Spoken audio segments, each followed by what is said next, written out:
And welcome back, everyone. Today we are going to be taking a look at the Armageddon game played between Wesley and Magnus Carlsen in the second round of Norway chess. Now, it's worth noting that Norway chess is a very unique format where if the players draw the classical game, they have to set up the pieces, play again in an Armageddon format where white gets 10 minutes, black gets 7 minutes. If they make it past move 40, there is an increment of 1 second added to each player's clock. Now, to set the scene, in the Blitz tournament prior to the classical portion, Wesley actually beat Magnus, and by beating Magnus, he won the Blitz tournament, and that gave him the best pairings overall. So obviously, after Magnus loses to Wesley in the Blitz, surely Magnus is going to be out for blood. It feels like he hasn't quite been there in recent times. Didn't do well in the Oslo Esports Cup. Lost to Ding in the recent other online event, and in the first round, he also only drew Wang Hao before the Armageddon game, which he did win. So obviously, Magnus out for blood. So let's jump right into the game. So the game starts with e4. We get e5, knight f3, knight c6, bishop c4, knight f6, d3, bishop c5. Again, all pretty standard so far. We get the Italian opening, or the Gucci piano, as all the people on the internet like to call it. Now here Wesley plays bishop g5, which is slightly unusual, but it has been played many times. So h6, bishop h4, d6, c3, a6, creating the square for the bishop on a7. a4 is played, bishop a7, knight bd2, queen e7, castles. And now Magnus gets very aggressive here by playing the move g5, bishop g3. And this is a critical moment to think about for a second. Now, a lot of people have asked me, how do I approach my preparation for the Canada's tournament? Now, one of the things that you do is generally you pick a set of lines that you're going to play with white and with black. And one of the most important things is that you look at the recent fresh games, as I like to call them, played between a lot of the top level players. So for example, if I was intending to play this in the Canada's tournament, I'd be looking at this very closely because a couple months ago against Levon Aronian in the Rapid Chess Championship, the finals, I played this move knight to d7 here against Levon. King h1 was played, knight f8, knight g1, h5. I would go on to win that game, and with it, I won the 5th week of the Rapid Chess Championship, which was held on chess.com. Now, as I said, big if I was intending to play this opening or not intending to play it at all. Again, I'm not going to tell you guys what I'm doing in the Canada's tournament. Obviously, if I did that, my competitors, they would subscribe to my channel, they'd watch all these videos. Sure, I'd probably make a little bit of extra ad revenue off of that, but in the process, it probably would hurt my chances greatly in terms of trying to win the Canada's tournament. So I'm not going to say whether I intend to play these lines or not play them, but I will say that if I was, I'd definitely be looking at these games very, very closely. And that's another reason that before the games are played, or actually I should say when the games are played in Norway chess, I'm looking very, very closely at probably the first 10 to 15 moves. If it's not stuff that I'm going to be playing in the Canada's tournament, then generally I'll get back to preparing. I will ignore it for the rest of the day. But again, every day at the start of the game, I will be looking at the openings to see what is being played and what sort of the general trends are of the players. So anyway, knight h7 is played by Magnus instead of knight d7. We get b4, knight f8, b5 played here by Wesley, knight a5, bishop d5, c6, bishop a2. Again, the idea behind bishop d5 is simply to provoke black into pushing the pawn forward. Pawns cannot go backward. Speaking of Levon Aronian, someone I'm very familiar with, he said on many occasions you always have to be very careful with your pawn pushes because once you push a pawn forward, it can't go backwards, so it's very committal. So now we get knight to g6 played here, rook b1 by Wesley, and Magnus plays the move a takes b5. Again, one of the big differences between classical chess and rapid and blitz is that in many cases in classical, with 2 hours on the clock, you can sit in a critical position and think for 10 to 15 minutes versus being in a situation where you have to respond almost immediately. Now, also in this game, unlike a lot of blitz games or rapid games with the standard controls, there is 0 increment until move 41, as I mentioned before. So at 0 increment, you kind of have to play on flow. You have to make moves quickly and not spend too much time thinking. And so Magnus takes on b5 here. Now, I think this is a slight mistake because what happens after a b5 is now white has access to open both the a files and the b files. We get c takes b5, which is a very serious mistake by Magnus. Not a move that I can be critical of. The computer says that after g4, knight e1, h5 here, black just keeps attacking on the king side. But Magnus, of course, without increment, feeling like he can't get too far behind on the clock because he's already down 3 minutes from the start, takes on b5. I think the reason he did that is he's worried that, let me just play a random move, not the best move, but say bishop d7. White can now go b6, and what happens is white closes down this diagonal with the rook guarding the pawn. You have to go back, and now the bishop is on a much worse diagonal from b8 towards e5 versus the great diagonal from a7 towards g1. So Magnus plays c takes b5, rook takes b5. Now the reason this isn't great is because what happens here is by capturing twice, now the light squares are a little bit weak here. For example, if white can get a knight to e3, which would be the dream square, the knight can go to either d5 or f5, and black is in a lot of trouble. So we get knight c6. Bishop d5 played here by Wesley. Not a great move, by the way. Apparently, after this move, knight c4, let's just say black goes g4. You have a very nice trick with knight h4, and after takes, queen h4. White is temporarily down a piece, but after knight d6, king e7, knight c8, rook b7. White is just crushing here. The f7 pawn is weak. The king is very weak in the center of the board, and this would be winning long term.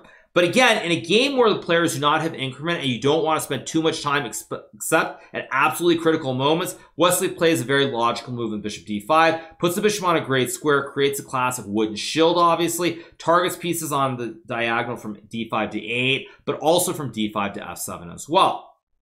So now we get h5 played by Magnus. Logical move, trying to attack on the king side. Since the queen side, there isn't really a whole lot going on. Nothing happening in the center of the board either here.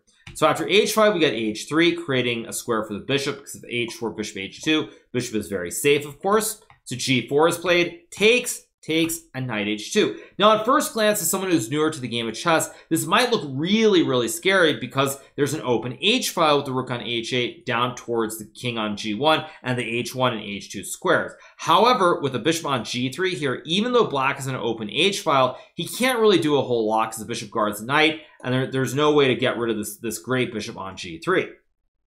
So Magnus puts his knife on f4 here. As Garry Kasparov, the famed world chess champion, said, a knight on f4 or f5 is generally worth a pawn.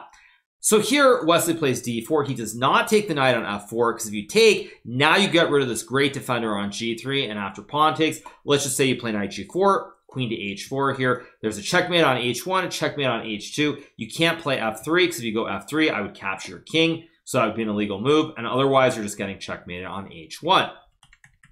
So here, d4 is played by Wesley, knight to h5 played by Magnus. Again, trying to get rid of this great defender on g3, which supports the knight on h2. Knight b3 is played by Wesley. We get knight to d8. Now, this is a critical mistake by Magnus. He's still very much in the game, but in a classical game, Magnus probably would have taken on g3 and realized that after queen g5 here, even though you lose a pawn on f7, after king e7 here, this idea of queen e3 is very, very strong. Say white plays a move like bishop d5. To illustrate the point, you have queen e3 check. And now if white plays rook f2, you have rook takes h2, king takes h2, queen f2. And now black very simply has an extra piece on the board. And if white plays king h1, after queen takes g3, rook f7, king e8, you still have queen g1 to guard the knight on h2, but black has some tactics with knight d4. Knight takes d4, bishop takes d4, c takes d4, and now the very nasty move, rook to a1. And white is simply getting checkmated or going to be losing a lot of material here. So, again, in a classical situation where Magnus probably can sit and think for 10 to 15 minutes, get his bearings about what exactly is happening in the position, probably he would have done that. But again, with no increment, the clock ticking down, you don't want to spend too much time, especially when you don't know it's winning. It's very easy to play a move like Magnus does, which is he goes knight d8. Very simple kind of move. The concept is simply to protect the pawn on f7 before you go in for anything with knight g3 and queen g5. However, as it turns out, this is just a little bit too slow. So after knight d8, we got rook a5 played by Wesley, pinning the bishop on a7, knight g3, takes, and now Magnus, of course, plays queen g5 because the pawn on f7 is guarded by the knight. However, what's happened here is now your bishop and rook are a little bit misplaced here. There's this very annoying pin, and now these ideas like queen e3 and queen h5 are not super scary.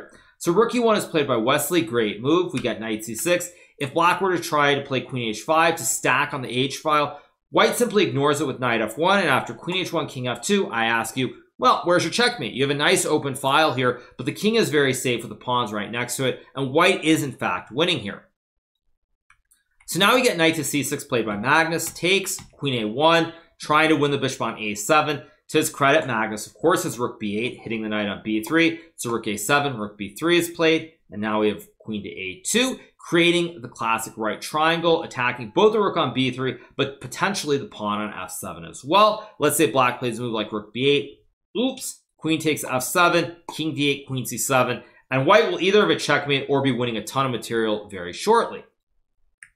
So Magnus plays rook b7, the only move to prevent that. Also, bishop guards the rook here. So we get a swap, queen a7, bishop c8, queen c7 played by Wesley. It's looking pretty dire here for black. The bishop on c8 is under attack. Both pawns are under attack.